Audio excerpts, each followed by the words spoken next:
안녕하십니까. 농기과학교실의 대표 강사 이재희입니다.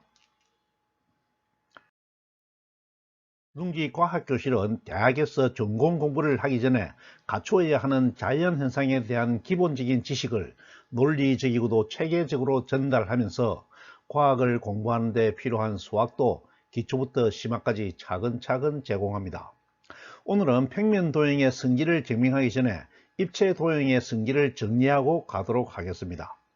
입체도형은 앞으로 별도로 공부하지 않는데 전문 강의가 끝나고 진행할 화학 강의에서 공유결합 구조를 설명할 때 바로 입체도형을 사용하므로 여기서 잘 이해해 두시기 바랍니다. 지난 시간에 살펴본 기하학 분류에서 입체도형의 위치를 확인하겠습니다. 오늘 살펴볼 입체도형은 입체기하학에 속하는 도형으로 평면도형의 높이를 더하여 면으로 둘러싸인 부피를 가진 3차원 공간의 3차원 도형을 말합니다. 입체도형은 도형이 가진 특성에 따라 기둥, 뿔, 뿔대, 구, 회전체, 다면체 등으로 분류합니다. 입체도형을 이루는 각 요소의 이름을 살펴보면 입체도형은 면으로 둘러싸인 형태인데 면과 면이 만나서 경계를 이루는 선분을 모서리라고 합니다. 평면도형에서는 변이라고 하지요. 또 세 개의 모서리가 만나는 점을 꼭지점이라고 합니다. 높이를 더하는 평면도형과 뚜껑을 모두 밑면이라 하고 높이가 만드는 면을 옆면이라고 합니다. 지금부터는 구체적으로 개별 입체 도형을 살펴보겠습니다. 먼저 기둥입니다. 기둥은 평면 도형의 모든 점에서 같은 길이의 선분을 평면 밖으로 세워서 평면 도형의 높이를 더할 때 평면에 대해 일정한 각으로 세운 다음에 뚜껑을 덮은 도형입니다. 물론 내부를 포함합니다. 상상이 되지요. 높이를 세울 때 밑면에 대해 수직으로 세우면 직각 기둥이 되고 직각이 아닌 각으로 세우면 빗각 기둥이 됩니다. 앞으로 특별한 언급이 없이 기둥이라고 하면 직각 기둥을 말하는 것으로 약속하겠습니다. 또 밑면 도형에 따라 기둥을 구분할 수가 있는데 밑면 도형이 다각형이면 다각기둥 또는 각기둥이 되고 원이면 원기둥이 됩니다. 물론 각기둥은 직각 각기둥을 말합니다. 각기둥의 이름을 다각형의 형태에 따라서 삼각기둥, 사각기둥, 오각기둥 등으로 구분할 수 있습니다. 기둥의 성질을 살펴보면 기둥에서 두 밑면 사이의 거리가 같으므로 두 밑면은 직각이든 빗각이든 모두 평행이고 합동이 됩니다. 또 모든 각기둥의 옆면의 모양은 직사각형이고 원기둥의 정면도도 직사각형이 되겠습니다. 기둥의 높이는 두 밑면 사이의 최단 거리입니다. 그러면 직각 기둥은 두 밑면 사이의 모서리의 크기가 높이가 되겠습니다. 그림에서 밑면과 높이를 표시했습니다. 각 입체 도형의 이름을 밑면 도형에 따라서 삼각기둥, 사각기둥, 오각기둥, 원기둥으로 부릅니다. 밑면 도형이 정다각형이면 입체 도형도 정삼각기둥, 정사각기둥, 정오각기둥이 되겠습니다. 기둥의 표면적은 두 밑면 도형과 옆면 도형의 넓이를 더하면 되고 부피는 밑면의 넓이를 도형의 끝까지 반복해서 더하면 됩니다. 반복 덧셈은 곱셈이므로 곱셈 연산으로 계산할 수가 있겠죠. 기둥의 부피는 밑면 도형의 넓이 S에 높이 H를 곱하면 되겠습니다. 앞의 그림에서 삼각기둥에서 밑면적의 반복 덧셈과 사각기둥의 반복 덧셈과 원기둥의 반복 덧셈을 보여줍니다. 엄격한 정의로는 평면은 폭이 없으므로 더할 것이 없지만 무한연속의 성질을 적용하면 더할 수가 있습니다. 이같이 무한연속의 덧셈은 정적분이 되므로 민민적 S를 높이 H만큼 정적분을 하여 구할 수도 있겠습니다. 다음은 뿔 도형입니다. 뿔은 기둥을 만들 때 높이를 만들기 위해서 평면 도형 밖으로 그은 모든 선분이 한 점에서 만나게 하여서 만든 도형입니다. 이렇게 만든 한 점을 다른 꼭지점과 구분하기 위해서 뿔의 꼭지점이라고 합니다. 또 높이를 만드는 선분의 각도에 따라서 직각뿔과 빗각뿔로 구분할 수가 있습니다. 직각뿔은 뿔의 높이를 재는 선이 밑면 도형의 중심을 지나게 되겠습니다. 기둥처럼 특별한 언급이 없으면 직각뿔을 말합니다. 뿔도 기둥처럼 밑면의 모양에 따라 각뿔과 원뿔로 구분하고 뿔의 이름은 기둥 도형 이름에서 기둥을 뿔로 바꾸면 되겠습니다.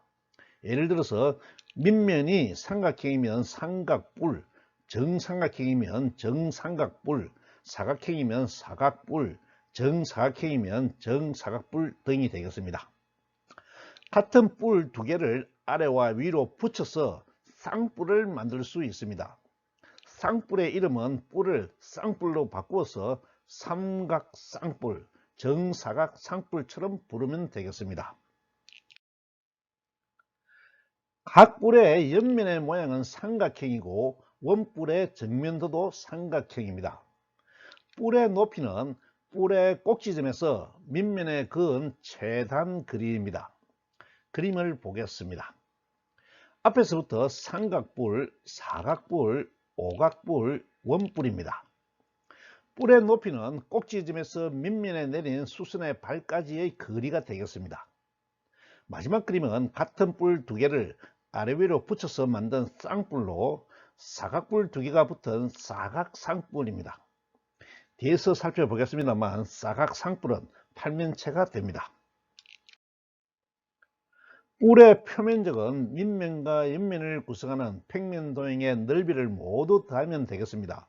그런데 원뿔은 옆면을 구성하는 도형이 없으므로 원기둥의 전개도를 만들어서 평면 도형의 넓이를 구하는 방법을 사용합니다. 그림으로 살펴보면 원뿔에서 주어진 값이 반지름 r과 높이 h일 때 원기둥을 전개하면 부채꼴과 밑면을 구성하는 원이 결합된 형태가 됩니다. 원뿔의 옆면도가 만드는 이등변 삼각형의 빗변의 크기는 피타고라스의 정리에 의해서 루트 r제곱 플러스 h제곱이 됩니다. 반지름이 r이고 호의 길이가 l인 부채꼴의 넓이는 s 이꼴 2분의 1 rl이고 반지름 r은 원뿔의 빗변이므로 r 이꼴 루트 r제곱 플러스 h제곱이 되고 호의 길이는 밑면 도형인 원의 둘레이므로 l 이꼴 2πr이 됩니다. 이해가 되시죠?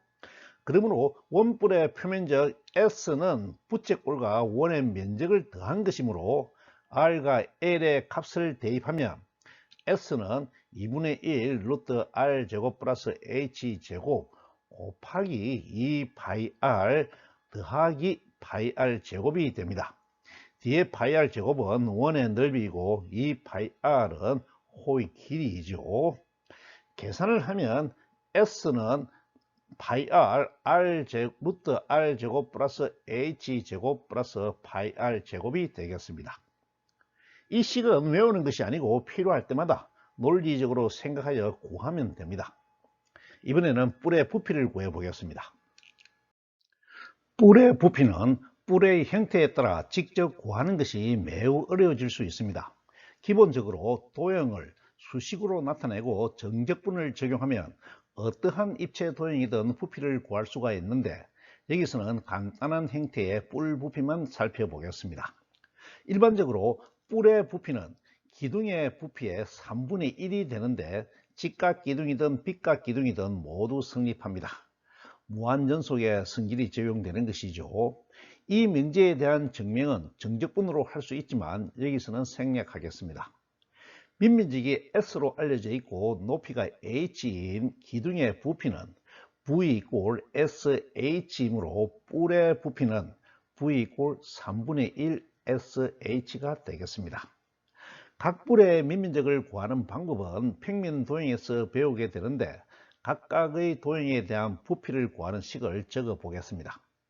한 변이 A인 정삼각 뿔의 부피는 정삼각형의 넓이 4분의 루트 3A 제곱에 높이 H를 곱한 기둥에 부피의 3분의 1을 곱하여 12분의 루트 3A 제곱 H가 되겠습니다.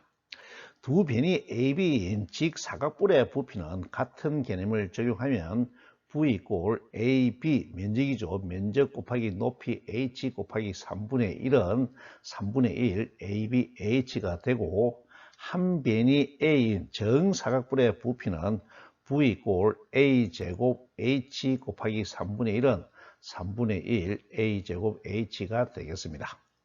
반지름이 R인 원뿔의 부피는 원의 면적 파이r 제곱에 높이 h를 곱한 기둥의 부피의 3분의 1이 되겠는데 식은 3분의 1 파이r 제곱 h가 되겠습니다. 이번에는 뿔대입니다. 뿔대는 뿔을 밑면과 평행하게 자르면 두 개의 도형으로 나누어지는데 그 중에서 뿔이 아닌 부분의 도형으로 정의합니다. 뿔이 아닌 부분이죠. 자를 때 아무렇게 잘라서는 안 되고 밑면과 평행하게 잘라야 합니다. 평행하지 않게 자르면 빗뿔대라고 구분할 수가 있는데 특별한 언급이 없으면 평행하게 자른 것으로 받아들입니다. 뿔대는 자른 면도 기둥처럼 밑면이라고 하는데 두 밑면은 평행이 되지만 기둥처럼 합동은 되지 않고 대신에 닮음이 되겠습니다. 뿔대의 이름은 뿔의 이름에 대를 추가하여 부릅니다.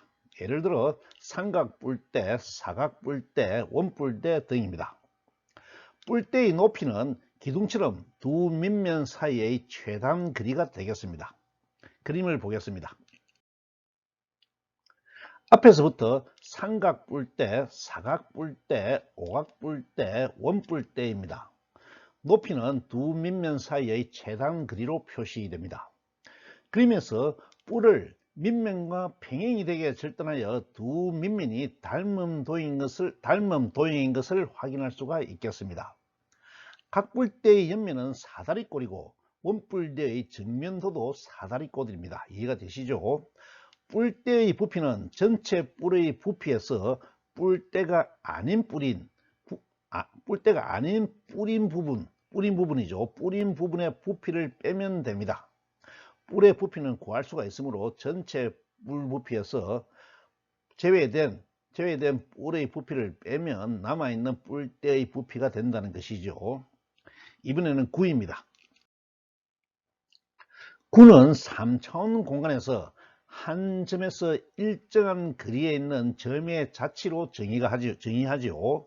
특별히 구의 표면만으로 한정하는 경우에는 구면이라 하고 구의 껍질이죠. 구면이라 하여서 구와 구분하고 속을 포함하는 경우는 볼이라고 구분하기도 합니다. 구를 만드는 한 점은 구의 중심이고 일정한 거리는 구의 반지름이 되겠습니다. 원과 같은 이치지요. 그림을 보겠습니다. 구의 중심과 구의 반지름을 잘 확인하시기 바랍니다. 반지름이 R인 구의 부피는 정적분으로 구할 수가 있는데 수식은 V 꼴 3분의 4 파이r 세제곱입니다. 구의 표면적은 구의 부피를 미분하여 얻을 수가 있는데 수식은 S 이꼴 4 파이r 제곱으로 구할 수가 있습니다. 또 그림처럼 원기둥에 내접하는 구와 원뿔 사이에는 부피에서 3대 2대 1의 비가 성립합니다. 그림에서 기둥의 두 밑면 원의 반지름이 R이고 원기둥의 높이와 구의 지름이 2R입니다. 그러면 구는 원기둥에 내접하게 되겠죠. 또 원뿔의 꼭지점이 한 밑면 원의 중심에 있으면 높이가 2R인 원뿔이 됩니다. 그러면 원기둥의 부피는 밑면적 파이r 제곱 곱하기 높이이므로 2파이r 세제곱이 되고 원뿔의 부피는 기둥 부피의 3분의 1인 3분의 2 파이r 세제곱이 됩니다. 구의 부피는 3분의 4 파이 r 세제곱이므로 원뿔의 부피로 나누면 3대 2대 1을 얻을 수가 있습니다. 이번에는 회전체입니다. 회전체는 한 가지 평면 도형을 가지고 평면 도형의 한 변을 축으로 하여서 한 번 회전시킬 때 만들어지는 입체 도형으로 정의합니다. 정의 내용을 한번 새겨보세요. 만약 회전축이 평면 도형과 떨어져 있는 경우에는 한 번 회전에 떨어진 만큼 속이 빈 회전체와 도형이 만든 회전체 두 가지 회전체를 만들 수 있습니다. 그림을 참고하면 이해가 되지요. 떨어진 부분은 비어있는 도형이 됩니다. 삼각형을 회전시키면 원뿔이 되고 사각형을 회전시키면 원기둥이 됩니다. 그리고 반원을 회전시키면 구가 되겠습니다. 그림을 보고 회전체가 만들어지는 과정을 잘 새겨보시기 바랍니다. 오늘은 여기까지만 하겠습니다. 오늘 강의를 요약합니다. 입체 도형으로는 기둥, 뿔, 뿔대, 구, 회전체 등이 있었는데 기둥은 평면 도형의 높이를 더하여 배 공간을 만든 3차원 도형으로 평면 도형의 형태에 따라서 이름을 달리하여 다각형이면 각기둥, 원이면 원기둥이라고 하였습니다. 높이를 세우는 각도에 따라서 직각기둥과 빗각기둥으로 구분하였는데 특별한 언급이 없으면 직각기둥이라고 약속하였죠. 기둥의 두 밑면은 평행이고 합동의 관계에 있다는 것을 확인하였습니다. 뿔은 기둥에서 높이를 세우는 선분을 한 점에 모아서 덮개가 없게 하는 것이죠. 없게 만든 도형으로 높이 선분이 모인 한 점을 뿔의 꼭지점이라고 하였습니다. 뿔도 밑면의 도형에 따라서 각뿔과 원뿔로 구분하고 높이의 각도에 따라서 직각뿔과 빗각뿔로 나누었습니다. 뿔의 부피는 밑면적과 높이가 같은 기둥 부피의 3분의 1이 되는 것을 확인하였습니다.